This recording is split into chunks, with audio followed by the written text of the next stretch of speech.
test, test, test, test, test.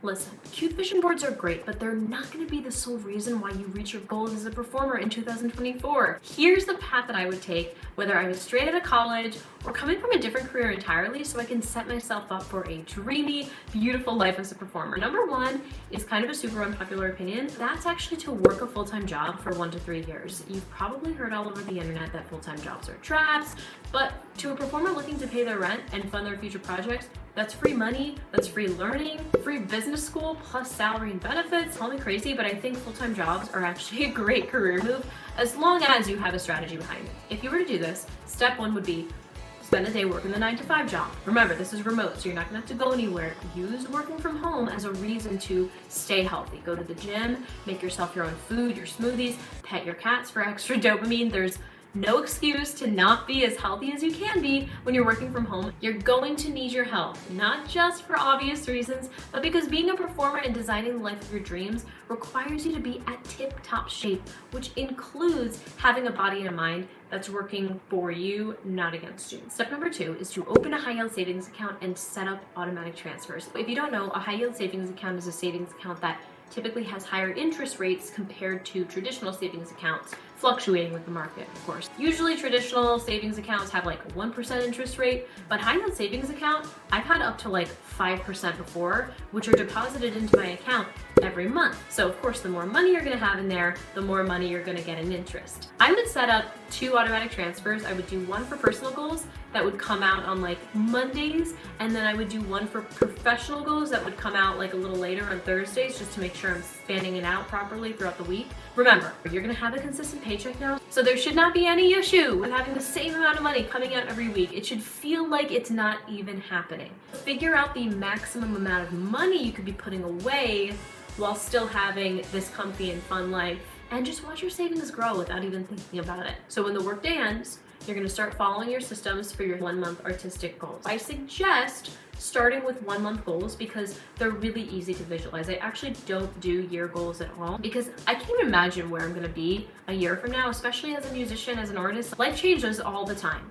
But I could imagine what it's gonna be like 30 days from now. Set really simple goals. Maybe your first month, you want to have at least 1 song written. How can you do that? Maybe it's about setting a recurring 3-hour block every Thursday night in your calendar just for that. Maybe it's an hour, 3 nights a week. No meetings, no outings, just writing music and letting the creativity flow. That's a goal. The music, and then the system, setting the recurring calendar event and sticking to it. A 3-month goal. By the end of the 3rd month, you want to have at least 1 performance down per month for the rest of the year. Great. What are you gonna do to make that happen? Are you gonna call 5 venues a week to see what their slots are? Are you finding at least 5 musicians in your area on Instagram and asking if they need an opening act? Are you scoring through open mics on Facebook events and signing yourself up? Every goal you manifest also has to have a correlating action that can help it move forward. This is why I emphasize the importance of working from home and keeping your body healthy so that when you're done with the workday, you're not exhausted, but you're like, cool, I'm really excited, I'm ready to hop into my artistic goals. And listen, I know the idea of even working 1 year full-time might be scary, let alone 2 or 3, but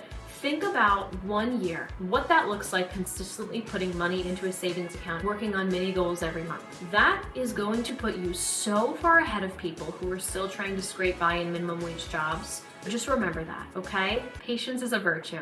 So we're here. You're working remotely full-time. You're learning a lot.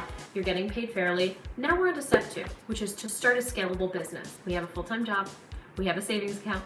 We've created systems to pursue our dreams. We've got some free business training from that work from home job too that we might be able to apply to our own profession.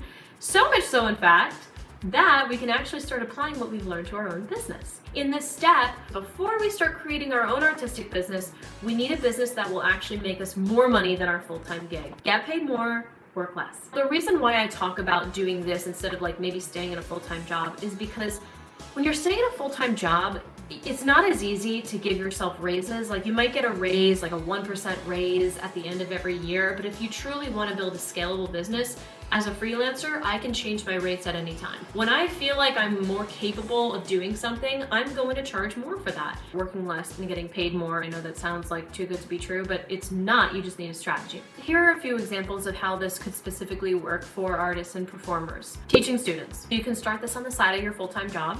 You can charge enough money so that you can make more than your full-time job and then leave. And this requires a little bit of math to see how much you want to be working a day and how much money you're going to need to charge per hour in order for that to make sense. Once your days are at capacity and you have all the business and all the clients and you're like super overwhelmed, start hiring more teachers under you and build your own little art school. You can scale more and more. You can start outsourcing your whole team. You can hire admin, and you can have a business that's running for you so you can have an income while pursuing a full-time career in the arts. Here's another example. If you scroll through Instagram and TikTok like it's your job, then make it your job. Become a social media manager and develop content for businesses who don't want to think about anything to do with creativity. Trust me, there's a lot of people like this. The sheer fact that you're in the arts means that you know how to tell a story, so it's going to come super naturally to you. Please start this while you're in your full-time job until you are at capacity and making more money or making an equal amount of money than that job. We don't want to just drop everything and be like, great, I'm freelancing, I quit, because then you're not going to have money. You're going to have to pull out from all that savings that you saved up, and it's just not going to be pretty. The scalability in this is that you can adjust the rate with the better you get. You don't have to wait every year to get like a 1% raise. It's going to make you more available for working on your art, whatever that might be. And if you scale it right, it'll also give you consistent income. So instead of working 8 hours and then having to work another 2 hours towards your career, you're going to be working like 4 hours, and then you'll have like 4 more hours to work on your career. By the way, if this is helpful at all, please hit subscribe. I release new videos every Sunday. I would love for you to be a part of the community. Number 3, get training. This might have been done before your full-time job. You might have gone to college or acting school and then you got the full-time job, or maybe even during it. But I cannot emphasize the importance of getting training enough. There are so many wonderful self-taught artists, and that's amazing. But you're also going to be setting yourself up for a lot more success if you have a solid technical foundation. You could sing untrained, but you also could get injured. And then if you're doing this full time and you can't sing, then you're SOL. You can act untrained, but you could be bringing up really traumatic events in a really unhealthy way, like 6 days a week. Your mental health is going to go down the toilet and you won't be able to work, and there goes your dreams. I really can't emphasize training enough. Even if you've been told your entire life that you're an amazing singer, vocal damage is a real thing, emotional damage is a real thing. Just get some lessons, build that into your budget, invest in the most important part of your business, which is yourself. Number 4 is to use your community as leverage. You actually have help right now from all walks of life. You just need to know how to see it. If your friends are in marketing and business who know literally nothing about the arts, then great, you're probably going to need to know a lot about marketing and business when you start building up your creative career. If you're surrounded by other artists and performers, they are all your future collaborators. You can involve them in your work. They can involve you in their work. You have an amazing network of people in the industry you can ask questions to and get help and support from, because it can be very, very alienating if you're at this alone. At this point, people seem to forget about the things that are around us because it's just really easy to overlook what you already have. I get it. It's easy to just think that like all the musicians you have in your life, they're, whatever, they're not going to help you. But if there's even just one person out of all the friends that you've had who's just a step in front of you, maybe you haven't released and marketed even a song yet and you've seen that they're really good at it, take them out to coffee and ask them how they did it. People love to share how they did things and their stories. I bet you any amount of money they would be honored to talk about their process and help coach you through it, especially if they're a real friend. No real friend's gonna see you as competition and gonna gatekeep anything. They're all gonna wanna help you. And then when you start knocking out big feats, you'll see how fulfilling it is when people actually ask you advice too, and it's all gonna come around karmically. If you haven't already, take a look at this next to see some of the lessons I've learned over the past few years as a creative and how you can apply these to your work. See you next time. Bye.